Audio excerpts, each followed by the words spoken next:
All right, folks, back on the Bossman show here with Robert McCullum, Florida A&M Rattlers head basketball coach, fresh off a trip to Puerto Rico. They're back at it, getting ready for the season coming up here. Coach McCullum, how things down there in Tallahassee, man? Things are going well. We're in our second week of the 21-22 school year, and there's a lot of excitement on campus for so many reasons. And one big reason is because now things are, while we clearly are not out of the woods from a standpoint of the pandemic, but yet there's more normalcy than there were this time last year, in that we're having in-person classes. There are more students on campus. So there's just, we had Set Friday last week for the first time in 2 years. So there's a lot of excitement going into this weekend's season opener against Jackson State in Miami. Yes, sir. And Coach Westkiss, man, last year, how tough was it for you guys? Even though you all had success, considering all things, you all won a good number of games, and you got in the MEAC tournament there, won a big game. So, how was it for your staff and your players last year, do all those restrictions, trying to deal with the George Floyd stuff as well, and just coming together as a team with all things going on last year? Well, you just said a lot, and it was in a lot of ways. It was a year unlike any other. And if you just look at the impact of George Floyd's murder, I don't want to get too philosophical there, but isn't it amazing how often in history, how unfortunately sometimes it takes a death.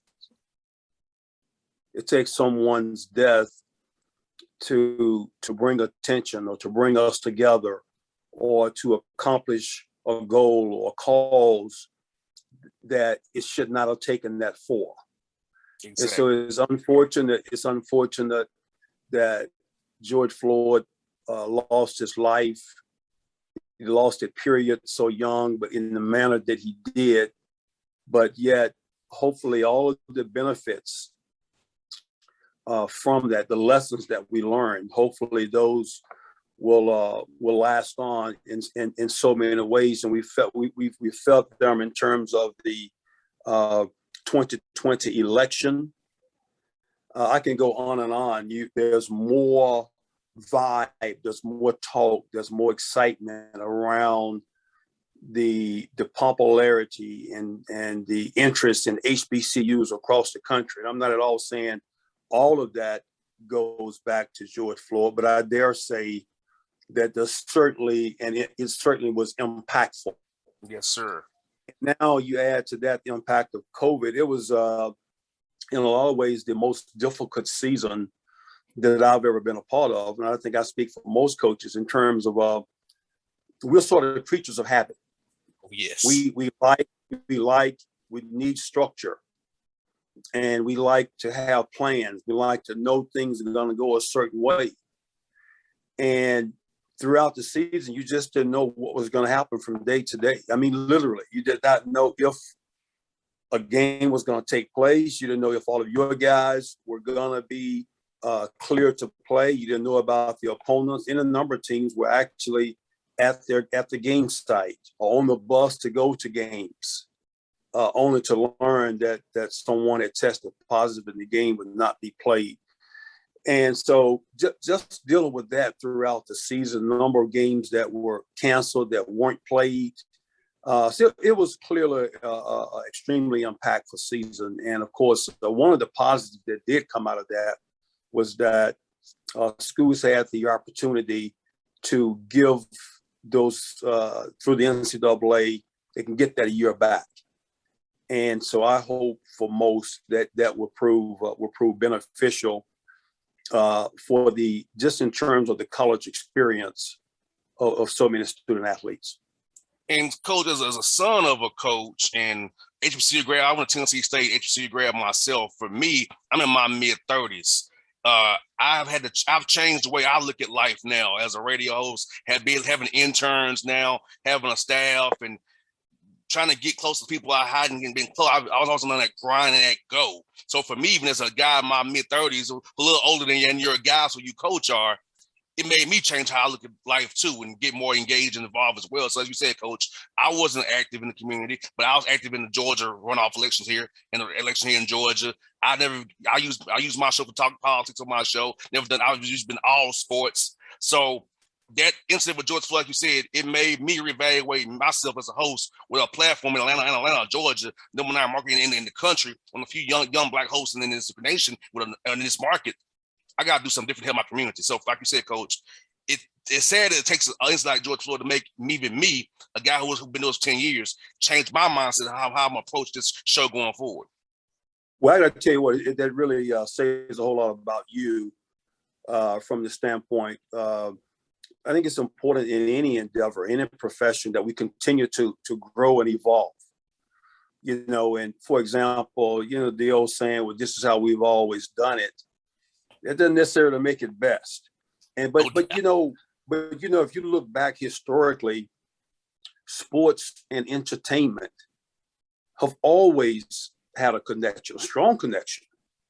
And so, were it not for that, especially in the Black community, and were it not for that, we would not, and it took us too long to really have an appreciation for the social commitments to activism on the part of Jim Brown, Muhammad Ali, Kareem Abdul-Jabbar. I can go, Bill Russell, Kurt Flood. I can go on and on and on. And so what happened to George Floyd, it sort of reminded us of that. I think in different ways, we all had opportunities to sort of impact our players or impart lessons on them. And a lot of times I try to explain the why of something to our players and then kind of leave it to them. But I can say to you, I think we had about a 99% success rate in terms of all the players who voted last year. And I don't know that I've ever been a part of a team who had that many. But I'll also admit, I don't know if I ever went to the depths, okay, or was committed to make sure that all of them. And then that resonated with them. They pushed their teammates to register those who weren't registered and voted. They sent in absentee ballots. They marched in souls to the polls here in Tallahassee. And so it was just but they really understood why. So it was just a beautiful thing to watch, to see them, young men, 18, 23 years of age, actively involved, embraced being involved. And so hopefully, again, those are lessons. They're not going to help you win a basketball game, but it's going to kind of shape who they are and who they become as young men. And Coach McCullum, this is my personal opinion that I like kids to go to HBCU schools. I chose Tennessee State because I could have went to Clark, Morehouse down the street from where I grew up at. I want to go out of state to a state institution, not a private one. And I feel like when you go to a private HBCU, it's a different experience where the people actually really care about you. It's not so much that elite class per se. Yeah. It's more just hands-on. I'm gonna help you with your life. And I feel like for you, Coach, you're like this guy's father. Talk about that experience, like being a father figure, all these young Black men that you're coaching to be husbands, fathers in the community, leaders and activists, as you say, Coach. So talk about how that having that burden on you to make sure these young Black men grow up successful after they hang up their shoes, man. Well, I think some of us carry that mantle. Some of us embrace it, and some. I think just because you're a coach, you don't necessarily have to do that. A lot of them choose not to do that. But for me, coaching was my calling. I mean, I was literally called to coach. I've been coaching since before I knew I was a coach. I've been coaching since I was 12, 13 years of age. And so being able to uplift, enhance, young Black men, I take a great deal of pride in that. I think it's a charge to keep that I have. It's a responsibility. It's a challenge, but one that I embrace, and that's just kind of who I am. I guess it goes back to growing up without a father. And my high school coach was the only father figure that I ever had. And so he and I had, we were probably maybe about 4 months short of a 40-year relationship. Wow. From the time I made the JV team as a ninth grader until about 4 months before he died. And so that's from, I made the team as a ninth grader, JV team as a ninth grader. I later on became assistant coach to him for 4 years at a different high school that I attended, but in Birmingham, Alabama. I could go on and on and on. He's at my wedding. He was at my first game as a head coach. I mean, again, he was, you know, along with my mother, they had those two people had the two greatest impact, you know, on my life.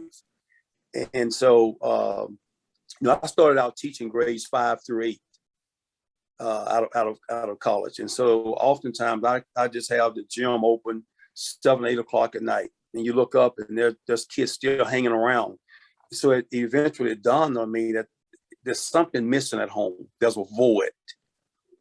And they found some comfort. They found some caring just hanging around there.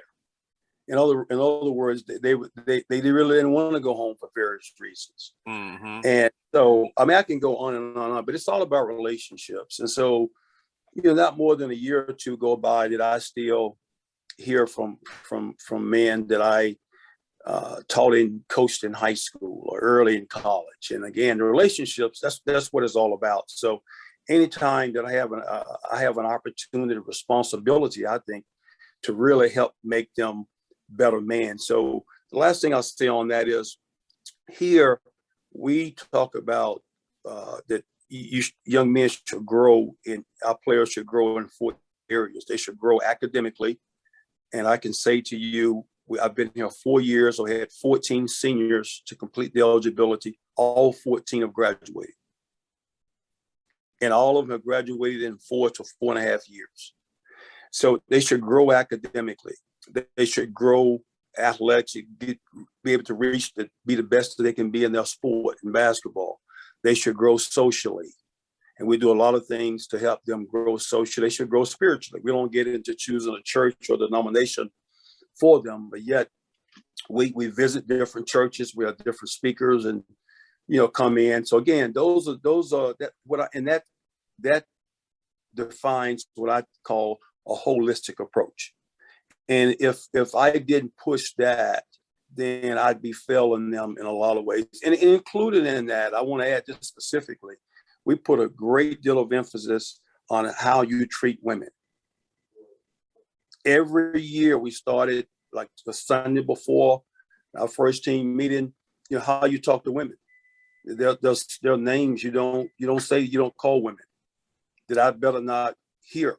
And again, that didn't reflect well on you, nor does reflect well on our program. And so again, those are things that I feel a responsibility, you know, as a man, and more specifically as a Black man. You know, other people may not feel so strongly about that, but I think that's my responsibility. When they leave FAMU as basketball players, I want them to feel that, you know what, Coach McCullum talked to me about that. Coach McCullum always emphasized that. And so that, again, that's a part of what it's all about. Most definitely, Coach. And I feel like the approach you take is what lasts for life. Like, I can talk about like Coach Frankie Allen in Tennessee State, Alexander, guys like Randy Peel, who are still in my life to this day, you know, who helped me out to this day. I can call and say what's up about anything, and they'll answer my phone call. So Will Jones at A&T, who I was a GA when I was at Tennessee State, you know. So hey, you dating yourself now. Will Jones, what a name. I got to tell you, what a name, what a character. Will was such a character that more often than not, unfortunately, that side of it overshadowed the job he did and the outstanding teams he had in DC back in the 80s, during the time when Georgetown was one of the 2 or 3 most dominant teams in the country. District of Columbia, led by Will Jones, they were very, very good, good Division II team. And you just mentioned a couple of names, Frank Allen, just just a great guy. He just had a great temperament. No matter what was going on, Frankie always had a smile on his face. And then you mentioned Cy Alexander. Cy and I go way back. You just mentioned two names, guys. Gosh, I've known for over 30 years. And so, you had the opportunity to have those people to be mentors or to touch your life in some way. You're very fortunate. Can't forget Darren Tillis and Jamal Brown, who's still in Norfolk State. I can't forget those two guys too, who had great impact on me during my time at Tennessee State. Because I'm gonna tell you, I would go to the office all the time and just have life talk with those guys, man, and help me, because I didn't want to tell my dad certain things. I didn't listen, Dad. I didn't want to tell you certain things. So I just had that ear to get them to tell me, give me that other opinion about me getting in trouble at home. Yes. And sometimes that's a role that's sort of, I think it's missed. And I don't want to get into comparisons or whatever, but today this coaching staff's a lot larger.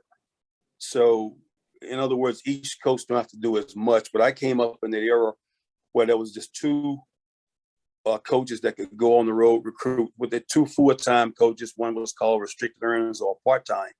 So each coach, you had a whole lot more responsibilities. You recruited, you scouted, you did everything.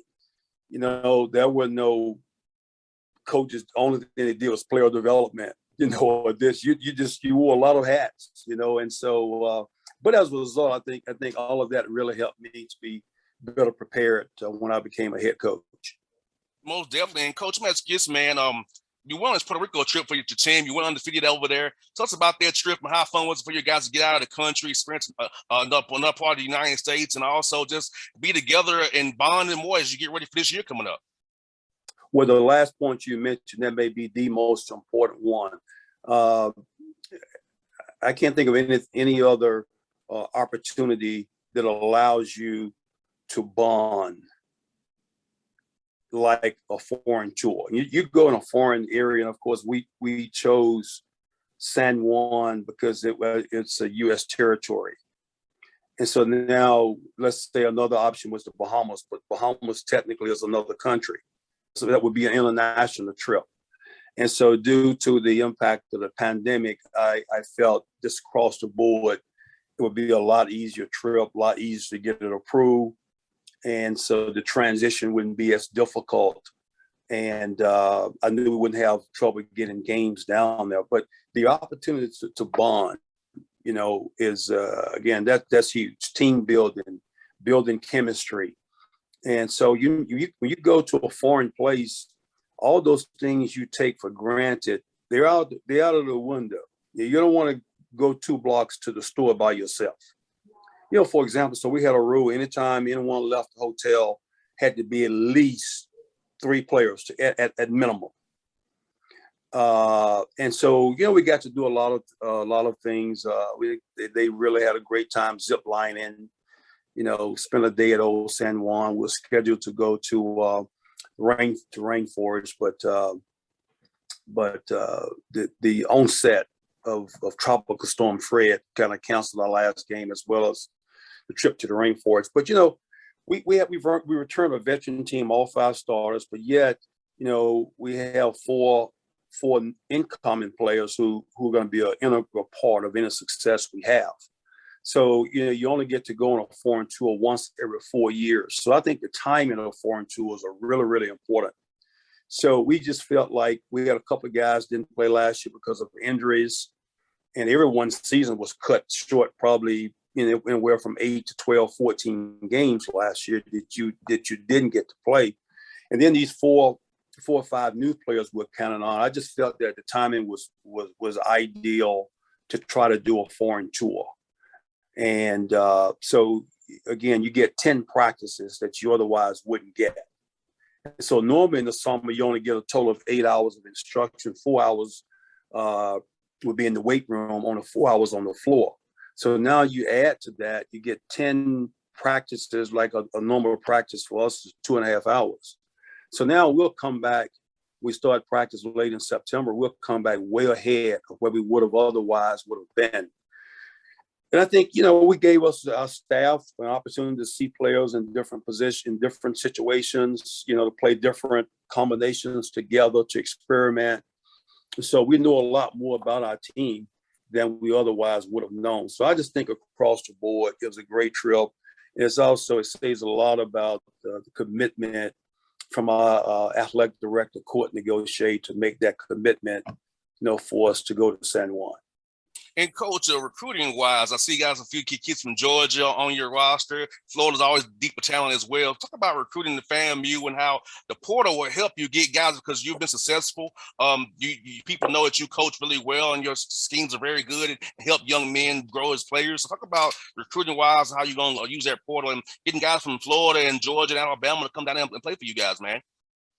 Well, it's interesting you mentioned those are the 3 states where we place the largest degree of emphasis. And a lot of that is because, realistically, that's what's affordable to us.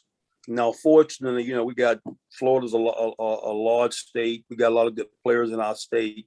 And Georgia is just unbelievable. Georgia just, for years and years, produced unbelievable talent. And, people talk about the football talent that comes out of the state of Georgia. I don't think basketball is too far behind.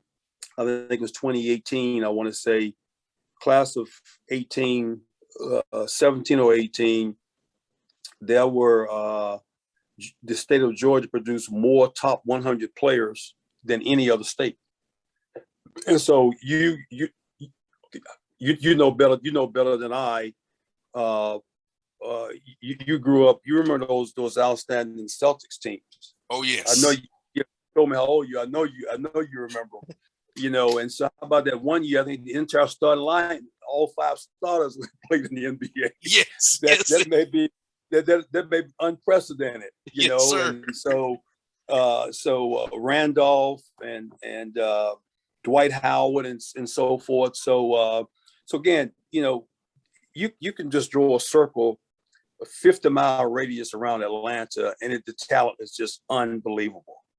And so we have a large alumni base in Atlanta. It's an easy, depending on how you drive, but about 4.5 hours, we can be in the downtown area. And so we can get to Atlanta faster than we can get to South Florida, Fort Lauderdale, Miami, where maybe the largest part of alumni base.